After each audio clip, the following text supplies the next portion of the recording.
Hello and welcome to another episode of Low Tech Health. Let ourselves translate expert knowledge. It's your five-head boy, Brad Burns, here with another Meatless, Eatless Mental Mushroom Monday. I hope you're all doing well. We're starting this week off on the theme of evolution. Evolution, more along the lines of adaptation.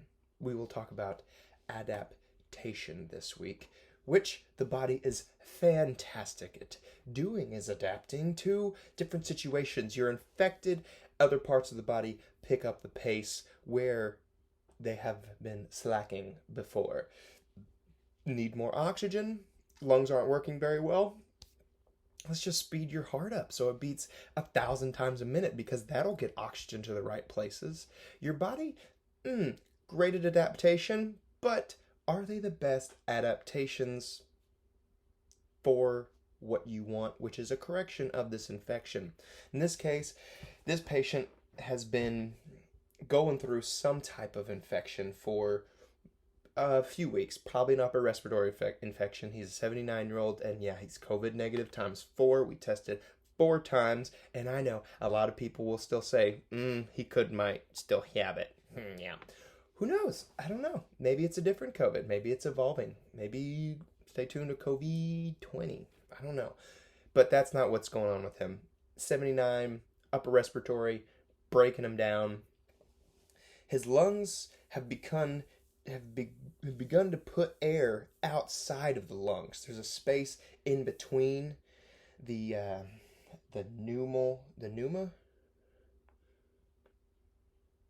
pleural sac and the pericardial sac can eke air from amount of pressure used to keep the ventilator perfusing the alveoli. I know, I had to get the shit out of my mouth and move my lips. So pushing air to the wrong places, and it sounds like Rice Krispies. We call this crepitus. It usually happens in the upper lobes, to the point where, yeah, there's air and oxygen in his body, but it's not in the right place to get it to where it needs to go, which is all the tissues, preferably his brain, so we can get an exam and hopefully get this tube out of his fucking mouth. Thumbs up. I know, it's not Friday. Sorry, Dad.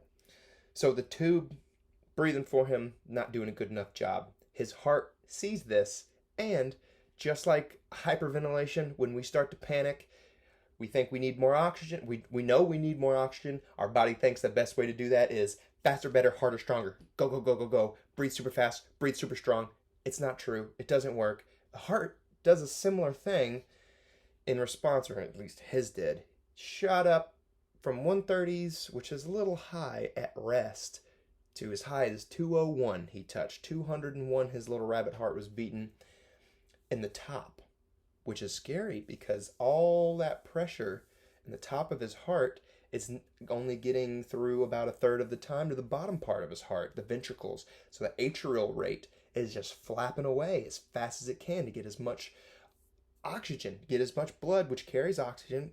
I mean, the body's got a plan. It may not be the best plan, but it's going to go at it 115 million%, because the life instinct is very impossible to overwhelm. It is impossible to ignore, to the point where it's why we restrain wrists, because this choking feeling from a tube, I happen to have one right here actually, because we opened it and didn't need to use it, would have been trash. This tube inflated in your neck, doesn't seem like much, is enough to make you feel like you're being strangled, regardless of how intact your neurological state is. You're not going to understand or meet me halfway when I tell you this machine is breathing for you. Don't pull it out of your throat. So we tie your hands down. It's the same mindset of will to live. You can't ignore it. His heart shoots to 200s, and we don't want to knock it down with a beta blocker, because what'll happen is his whole body will begin to quit fighting that infection.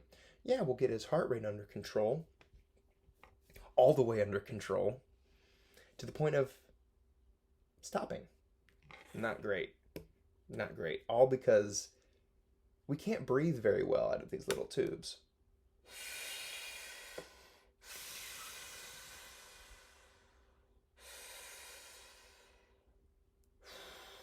Man, feels like drowning. I can't imagine what this poor guy's going through. So with that, know that your body will try to adapt to whatever situation you put it in, much like your mind will adapt to whatever situation you put it in. These masks, this idea of making sure you're social distancing, these are great adaptations to an invisible enemy that could kill your grandma or kill you. You don't know, depending on the viral load. But don't let it ruin your sense of humanity and your connection. That adaptation will send humanity into a strange direction when we're so afraid of each other that we don't go near each other, even with precautions such as staying a few feet apart. If you're coughing or feeling feverish, don't talk in my face emphatically. If we could get that out of this whole pandemic, that'd be great. You'd be surprised how often I've been coughed in my face as a nurse by somebody who we tell you, turn your head and cough. You know why you turn your head? So you don't cough in my face. Anyways, on this Meatless, Eatless mental mushroom Monday, in which I had a sweet potato and half a cucumber, along with a lovely, it's not whey-based. What is that? It's a collagen peptide-based protein powder smoothie. I bid you adieu. And I thank you for listening. I love you all. I really hope we're all keeping positive, checking our sources, remembering that media wants to, again, adapt. It wants to do what's best for its survival, which hasn't changed from the old adage, if it bleeds, it leads. Hunt, listen to those with credibility, and try not to get too up in arms. You're as close as you're ever going to be to God talking to somebody next to you. That light, that breath, it's as close as you're going to be to our imaginary friend in the sky who knows all. So love your man, love your woman, love your neighbor, love your dog, love your cat, and adapt. Adapt to this new way of loving. You can do it. You got to become way more expressive with your eyes and with your voice when your whole face is covered. We'll have to get better at talking. I'm so excited. A lot of great things coming out of this. I'll see you guys tomorrow on Let's Talk Tickers on Taco Tuesdays. Adapt, improvise, overcome!